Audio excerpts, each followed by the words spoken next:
hip-hops.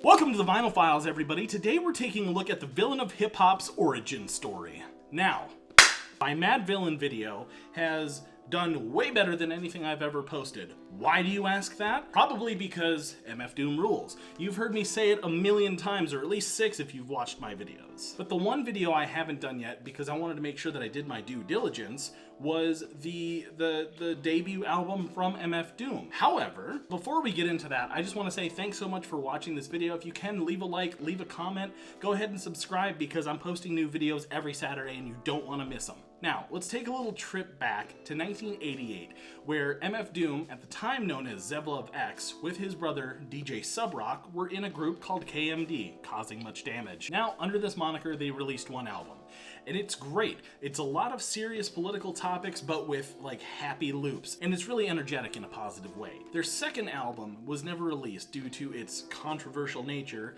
so says Elektra Records, and also, MF Doom's brother, DJ Subrock, tragically passed in a traffic accident. After which, he finished the album, it was shelved, and he spent the next few years of his life living, in his words, damn near homeless, plotting his revenge against a music industry that turned their backs to him. And so, we have Operation Doomsday by MF Doom. This album, oh my god. So my introduction to MF Doom was on a little-known compilation called Punk-O-Rama back in the day, and it was Mincemeat, and that's off of The Mouse and the Mask. But there was something about that song in particular that just like stuck out to me, and it was on a punk compilation of all things.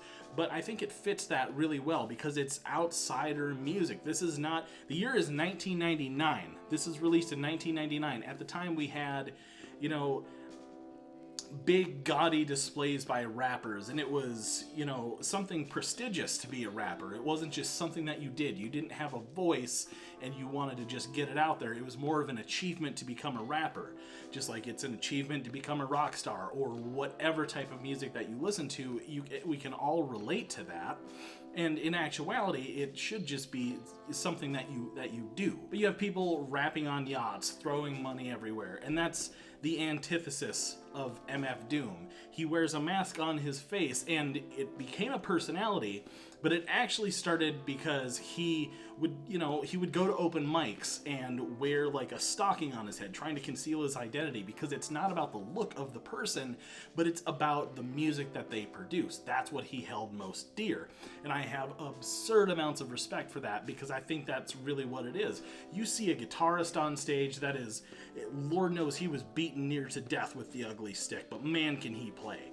That's what I like to see live. This album, produced by MF Doom, with a lot of help from MF Grimm and countless others. There's so much on here, but we can already see him setting the stage for what's to come. You have MF Doom on here. He also talks to King Ghidorah, his alter ego, on here. A year, maybe 2 down the line, Victor Vaughn, Vaudeville Villain, comes out and he's throwing shade at MF Doom on that record. And King Ghidorah talks to MF Doom, and it's this whole confounded world that he creates, and it's really cool, but it came out of necessity, because if he was on one record label and was under one moniker, he could only release so many records. He just wanted to get as much as he could out there, so he came up with all of these different like characters, alter egos, to put out as much music as humanly possible. And I'm so thankful that he had that kind of drive, because we have all of this amazing music in a relatively short career. Rest in peace, MF Doom. Now, this cover here is the original album artwork. It features the Dr. Doom style mask rather than the MF Doom mask that comes later. But what a fantastic record. 14 songs, 5 skits. Beautiful, beautifully done. The beats get stuck in your head. The lyrics get just put on repeat like tapes playing over and over again. And I can't recommend this album highly enough. Taking a look at the back here, there's a tribute to DJ Subrock right there, the track listing. It's a really cool package. The records themselves, they actually came in these plastic sleeves, which I definitely prefer. One thing that I thought was very interesting, and he does this with other records too, but it starts with side 0. Not side 1, but side 0. This is technically a 4-sided like double LP, but with 3 sides? I don't know, but this is beautiful. That label there is nice and clean, straight to the point. Second record, just the same. And then also packed in here, a fun poster that I would hang up, but I like to keep the package all together. I'll buy another MF Doom poster, I'm sure, and put it up here somewhere around my little studio space. If you're a hip-hop fan or just an adventurous listener and you somehow have not stumbled across this album, holy Moses, listen to it. It'll change your life. It'll change your outlook on hip-hop. I would argue that this album and his subsequent releases are partially, if not mostly, responsible for the chill, lo-fi beats that people study to these days. It's become a very popular style of music. And listening to this album, you get a really heavy dose of it. Some standout tracks: Doomsday, Rhymes Like Dimes, The Finest, Tick Tick. Tick Tick is really interesting. The BPM of the song changes, so you can't really get into a good groove, and it's such a cool contrast to what you would expect from an album, especially from an album that is so should be focused on the groove, on the beat, and it just throws you off, and it's so cool. Red and Gold, where him and King Ghidorah talk a little bit. Hey, Operation Greenbacks, The Mystery of Doom. It's just a fun skit. Gastrolls. And Gastrolls, also the name of the website that you can go buy his merch and records and CDs and whatever from. Though he has tragically passed, I hold hope in my heart, and I do know that there's a lot of MF Doom material out there that hasn't been released yet, but was recorded.